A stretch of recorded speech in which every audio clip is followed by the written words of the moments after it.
got that one out of that dock. I'm trying to turn the boat. Come on, son. Get in here. Look at that. Oh, come here. He caught me off guard, folks. Look at that beautiful bass. Oh my goodness. Look at that. That's a beautiful Rainbow Lake bass right here in the beautiful White Mountains. Early spring for this lake. Let me tell you, let's let it go. Oh my goodness, I was beginning to wonder if they were ready to bite yet. Yeah, I ended up going to the jig. A lot of times when I have a tough time on this lake, I can go to a jig and just start tossing around the docks and catch some fish on it. And that's what I just started doing. There's quite a few different baits that I like to throw on this lake that are a lot of fun. One of them is a spinnerbait when the wind's blowing.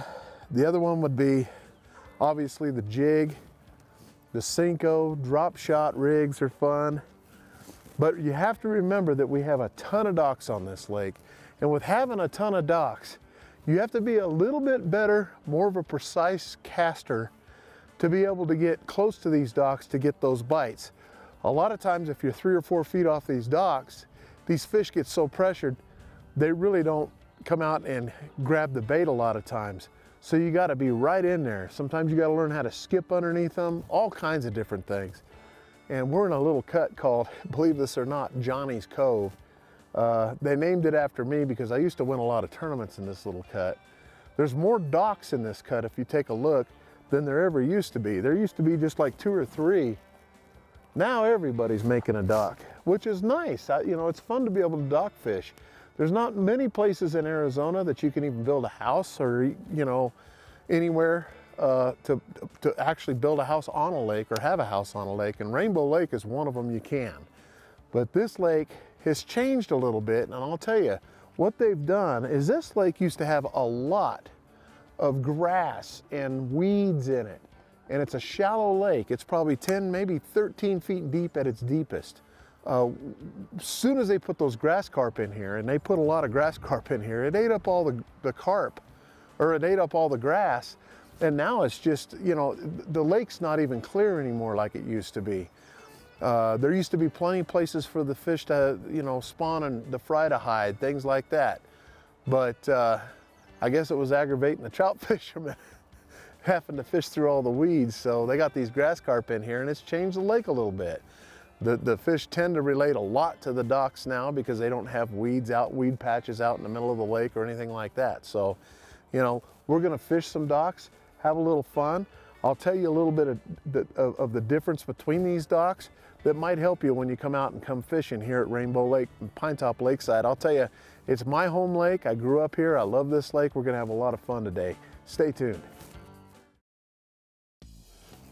Got him. Got him. Got him on that Cinco. Look at there, son. That's what I'm talking about. Look at the size of these fish in here. Come on, son. That's on that Cinco. Gorgeous looking bass. Look at that. Isn't that just gorgeous? Oh my goodness. That's some nice football looking fish right here at Rainbow Lake. That's what they look like right there. That's just a giant little bass. They grow fat. Just let him go. Thank you, buddy. They grow fat, quick. For some reason, I don't know, they all look like footballs here.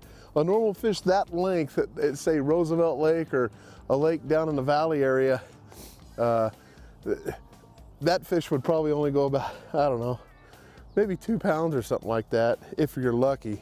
But yeah, that's crazy how I just threw that Cinco under there. And that's the deal, a lot of times when you're coming through here, whether it's the jig, the Cinco, you know, and I use a 4-inch Cinco here. Little watermelon black flake.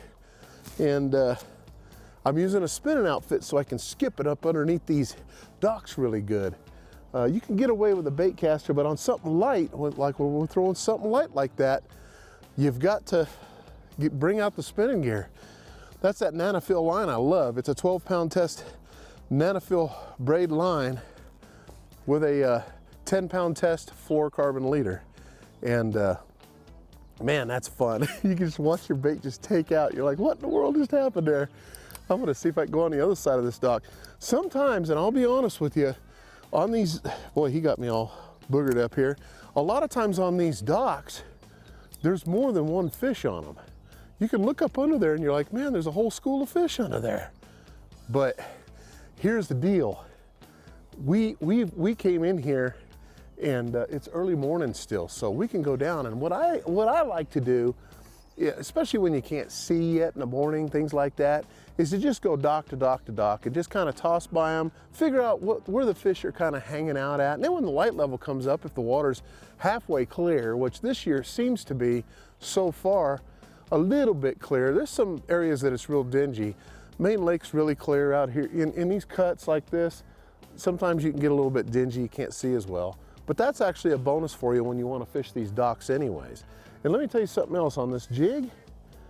This jig that we're throwing has got a little orange in it, and all these craws in here seem to, when they're eating these crawdads, they like the orange up here. If you can use orange or green, you know, a chartreuse type color, not so much chartreuse, but green is really good.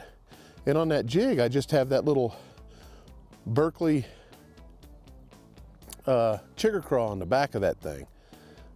Crazy Legs chigger craw, just a little 3-inch. This is only a little 3/8 ounce jig. You can get by with a heavier jig, obviously, but you have all this chunk rock in here. The lighter the jig, the easier it is to get out of these rocks, because it kind of floats in there. You know, you can get it out of there a lot easier. So when you're throwing under these docks, you're not getting caught up and spooking the bass. But as soon as the light level comes up, then you'll be able to see the bass kind of hanging up under these docks. And that's something we're going to talk about soon, because these fish love using the docks for cover because we don't have a whole lot of weeds in this lake anymore. So you got to use the docks, and they'll migrate from dock to dock. You can see all the docks just lined up through here. Okay, so in saying that, you'll see some of them migrate through here, and some of them might get up there and spawn, find a spot to spawn. But boy, for some reason, these fish love to get right behind the docks and spawn, and they're hard to get to and hard to cast to. But it's a lot of fun, man. I'll tell you, this lake, it offers some big fish, but in saying that, you know, you got to put them back this time of year, because during the spring like this, we want them to have babies for sure, and see if we can get the population up a little bit.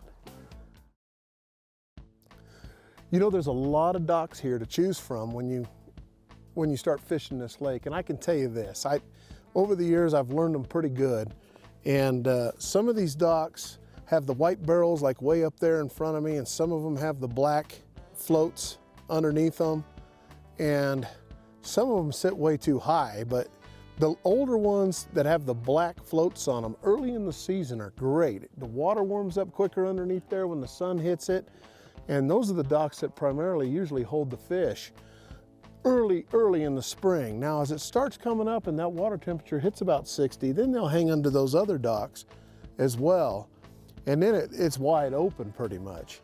You can just go dock to dock, but you have foam docks as well, and those are really good. The one I found on this lake, the ones that actually sit, like say this dock here, or say this dock that sits low, real low to the water, does really well. But they've made some new docks in here that have like maybe one black pylon here and over here, and then there's a big space underneath it, and the shade is that far underneath the dock or whatever. It's not as good. It's just, you know, I haven't seen a whole lot of fish hanging out in those. So when you go to do these docks, that might help you to find a few docks that you might be able to catch a few fish on. Not to mention, always remember, you can, when you go by the dock, if you have a good pair of polarized sunglasses, you can look under the dock and see them suspended right up underneath the dock. That's always a lot of fun. So you can skip something up underneath there and you'll watch them come right out and grab it. Got him. That's a good one, folks. Yeah. Look at that fish. Come on, son. Jump one more time. Don't get loose, though. Don't get loose. And there you have it. Rainbow Lake bass.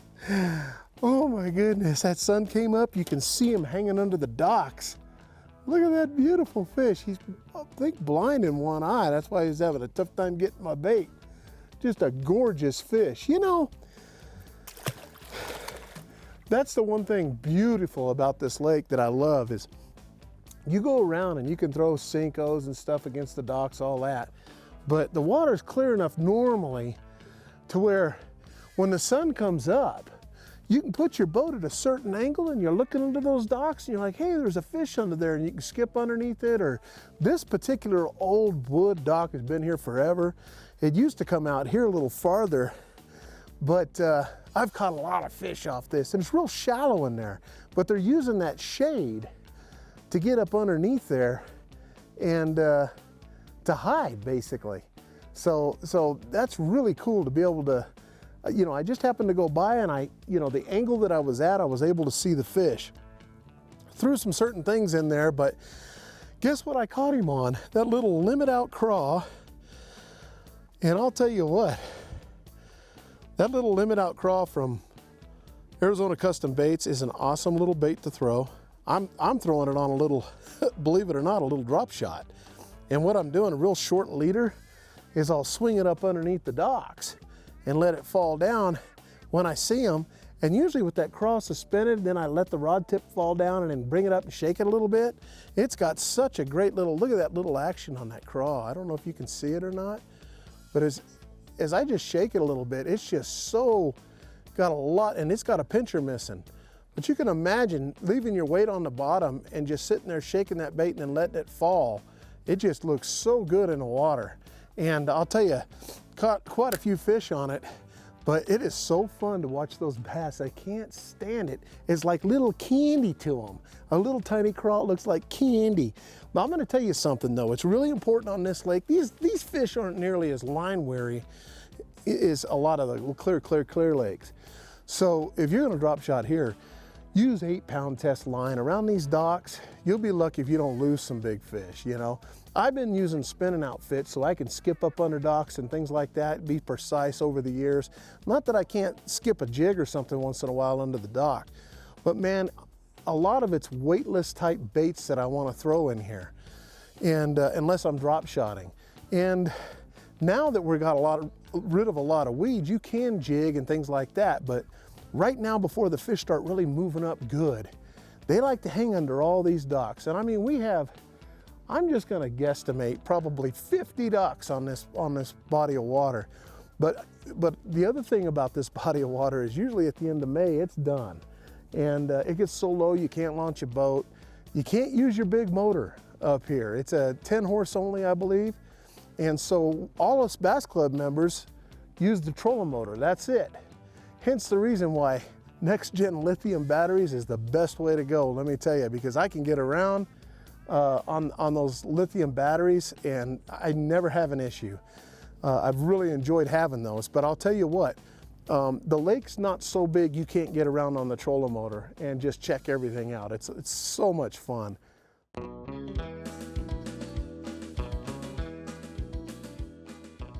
Hey folks, for my tip of the week, one thing that's really important to remember when you fish a small lake like this, you know, you'll run around it throwing a certain bait, say a Cinco, and catch some fish on it throughout the docks and stuff. You'll probably take 2 or 3 laps around this lake. When you do that, change your baits. Try different baits when you start making the next run by, even if you caught fish. These fish getting tuned to seeing the same bait, they won't hit it as much. You gotta run through there with even a different color, something different, and you'll catch a lot more fish on a small body of water like this. Got him that time. Got him. Come on, son. Get in here. Get in here. Beautiful looking fish. Look at that. I just had to get the right motion in there. And the wind's starting to kick up a little bit on us too. Ah, what a fish. Oh my goodness. They're just now starting to move up real good. That is a hoot. Let me tell you. Got him. I got that fish. That's a good one.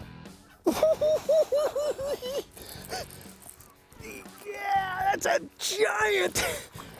That is a giant. That's what I come to Rainbow Lake for, folks. Right there, that's the bass. Yeah, a little Rainbow Lake bass. Look at that. Look at that fish. Oh my goodness. Oh my goodness. Hold on. I gotta see if I got my scale in there. My DD26 scale. Let's see. Have not. Ah, that is a beaut. 4 pounds, 13 ounces. 4 pounds, 13 ounces on that DD26 scale right there. Look at that. Let's get it back. Oh my goodness. What a fish. Oh, come on, baby.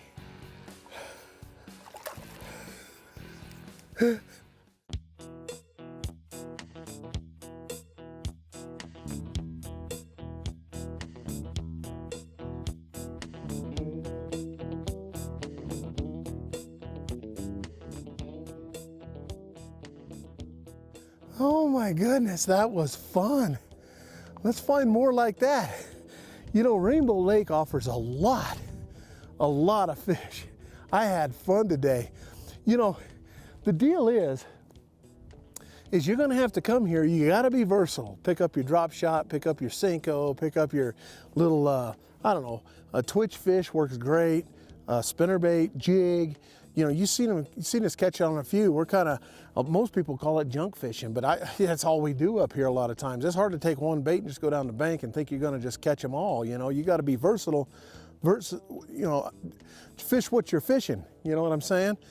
So, man, that was a blast. I grew up here. This was my lake growing up. And I'll tell you what, this particular lake has always been a lot of fun for me. And it's where I learned my ABCs of fishing. But I promise you this, it's not as good as it used to be, but the fish are bigger. And I'll tell you what, it used to be, you were lucky to get a 12-inch fish, 13-inch fish when I was a kid, but you could still get a 2-pounder here and there. That was a big fish back then. Now they're giants, and it's just hard to get, you know, like I said, a lot of bites, but they don't get that big from being stupid, I guess, do they? I'll tell you what, I've had a blast on the show. Thanks for joining us. We'll join you, we'll see you next week. You can see how excited I am. I want to keep going. But man, I've had a great time on the show. Catch us next week. I'm Johnny Johnson. Now, see, that's what I'm talking about, folks.